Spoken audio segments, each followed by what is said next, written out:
So today we're going to talk about the 3 stop loss tips for beginner traders.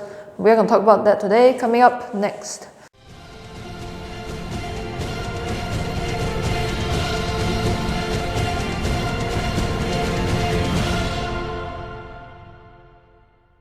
So as a beginner, before you even go into trading, it's very important to think about risk management. And one of the very important aspects of risk management is setting a stop loss. And worst come to worst, I find that a lot of traders, they also don't set a stop loss. They don't bother to learn about it because who wants to learn about stop loss? It's so boring. We're all here to make money, right?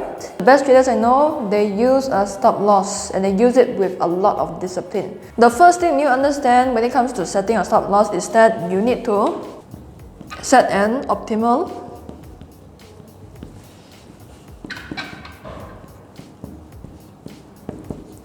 stop loss level. Now the keyword here is optimal. What do I mean by optimal? In other words, the ideal level in which you should place your stop loss. Now here's the mistake that a lot of beginners make is that when they make a buy today, a lot of traders, they like to set their stop loss very tight as possible.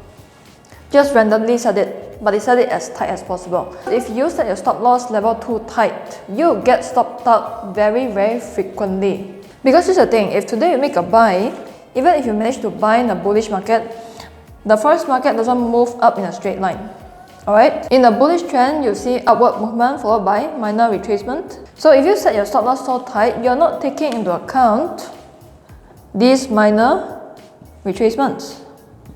Correct? So if you buy over here, when the price retraces a little bit, you get stopped out before the market goes up and then hit your TP target. And then a lot of beginners be like, why not I just don't set a stop loss? Because you know why? Every single time when I open a trade, the price goes down, hit my stop loss, and then it goes up, hit my TP target and then a lot of traders feel that the market purposely want them to lose. Now here's the thing, the market doesn't really care whether you win or lose, so don't take it personally, okay? So this is why you should never set your stop loss way too tight. Then some people will say, Karen, just let me set as wide as possible, you know? Just all the way down, you know what I'm saying? Without testing the system, they just set it as wide as possible based on gut feeling. And then they set their TP target super tight. Because you know why? If you trade like this, it's very easy to get a high win rate because price only have to move a little bit and then you TP. That's why I say you can get a high win rate in the markets, but you still would lose in the long run because on that fateful day, when the price did not go up and hit your TP level, it went all the way down, hit your stop loss. Your previous 90 to 100 straight wins wipe out.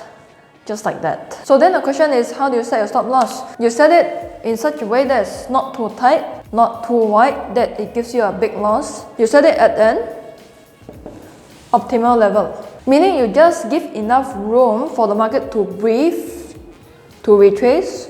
But most of the time you know that it wouldn't go down to this level. Most of the time you know that by the time it goes down to this level, it would retrace and go up and hit your target price. So the second tip for your stop loss strategy is you need to understand where to put your stop loss level first before you can determine what is your lot size or volume that you trade or the amount of units that you trade. Because a lot of beginner traders, they make it the other way around. They determine the size of the trade first before they determine where to put your stop loss. Now what's the problem with this? When you set your stop loss based on the amount of money you're willing to lose, you're not taking into account the volatility of the markets. Because here's the thing, different currency pairs have different volatility. Now back to why stop loss first before you determine your lot size. Because in order to determine what lot size you trade with, you need to apply this formula. To calculate your lot size, you need to take your balance times the percentage that you risk divided by your value per pip divided by your stop loss level. Secondary school maths, in order to get this number, you need this number first. So literally I have no idea how people can know their lot size before they even determine this. The only way that they can do that is because they set their lot size randomly. Now when you trade randomly, may I invite you to stop trading. Just go to Marina Bay Sands. There's a casino. You go to that casino, there's free coffee, free tea, free Milo. So you can see that your lot size is inversely proportional to your level of stop loss. In other words, the larger your stop loss level is, the smaller your lot size would be. The smaller your stop loss level is, the larger the size you can trade. If you are trading higher time frames, you're a swing trader, you're a position trader, you hold a trade for longer term, you need to take into account of longer term volatility. So for swing traders, position traders, they normally would have larger stop loss levels as compared to day traders and scalpers. Now when it comes to how to set your stop loss, I'm going to go into detail in the next videos also, so do stay tuned for it.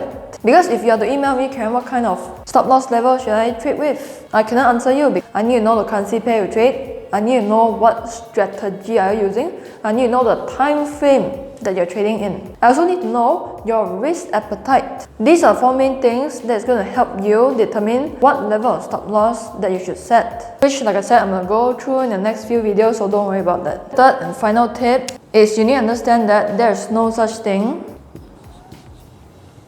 as a one-size-fits-all stop loss level. You need to understand one very important principle is that you can have the same system and you apply it to many different currency pairs. But those different currency pairs requires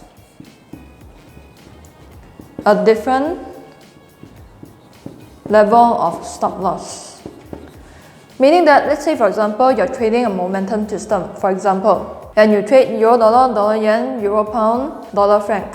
A lot of beginner traders, they think that all the stop loss targets can put it as 20 pips. 20 pips for euro dollar, 20 pips for dollar yen, 20 pips for euro franc, 20 pips for euro pound. Now if you set the same stop loss level for all the currency pairs that you trade, you're not taking into account the volatility of the markets. Because here's the thing, some currency pairs, they move more than 100 pips a day. Some currency pairs, they move less than that. If you set the same stop loss target for very volatile currency and also a not so volatile currency, you're literally trading blindly. To put it simply, you need different stop loss targets for different currency pairs. How you set your stop loss is going to depend on the 4 main things: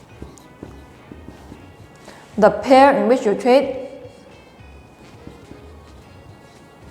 the time frame that you use to trade, your risk appetite, and also strategy and system that you are using. So these are beginner tips for your stop loss strategy. Let me know down in the comment section below, how do you set your stop loss? Okay, so I'm Karen and I'll talk to you in the next episode. Bye.